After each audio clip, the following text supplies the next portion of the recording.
How did Jimi Hendrix get that legendary tone on Castles Made of Sand? First of all, let's get the guitar solo out of the way. Of course it's reversed. They say he had the melody composed in his head and he knew how to reverse it in his head and played it backwards, blah blah blah. Okay, moving on. I'm talking about that intro and all the chime and jangly chords that follow. Where does that come from?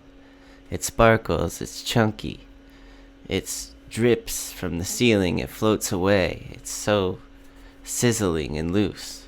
But how does it sound that way?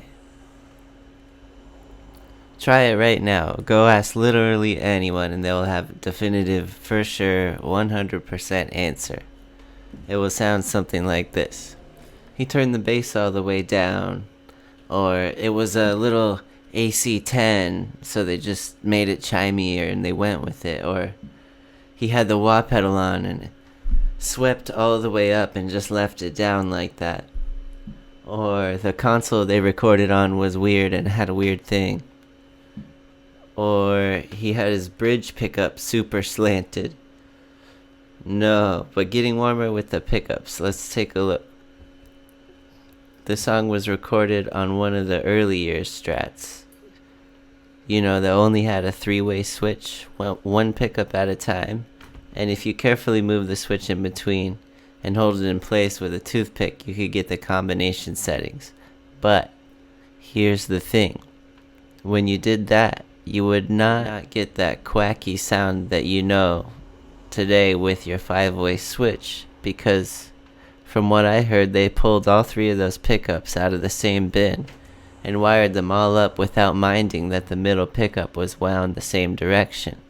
Because at the time, the guitar was not designed with the intent that the pickups would interact with each other. So these early Strats were out of phase. Castles Made of Sand is out of phase. I know some of this doesn't seem like a big deal, so maybe it's just me, but I feel like that gets overlooked. So, unless you have a phase switch, you can't get some of that trademark sheepy tone on hand out of a modern stock Strat.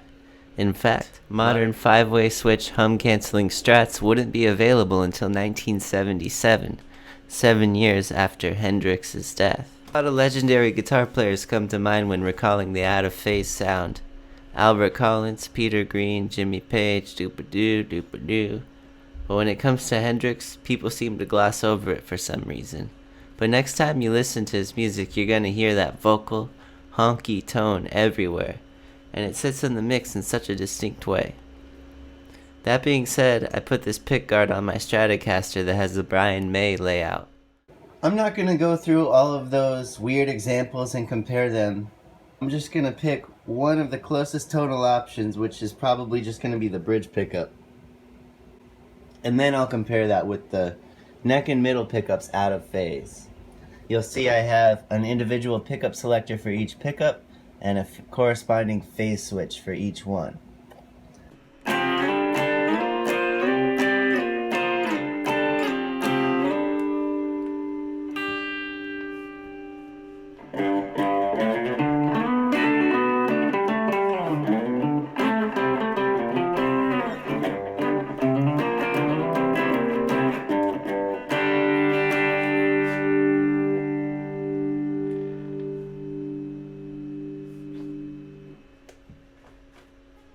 The neck and middle pickups out of phase.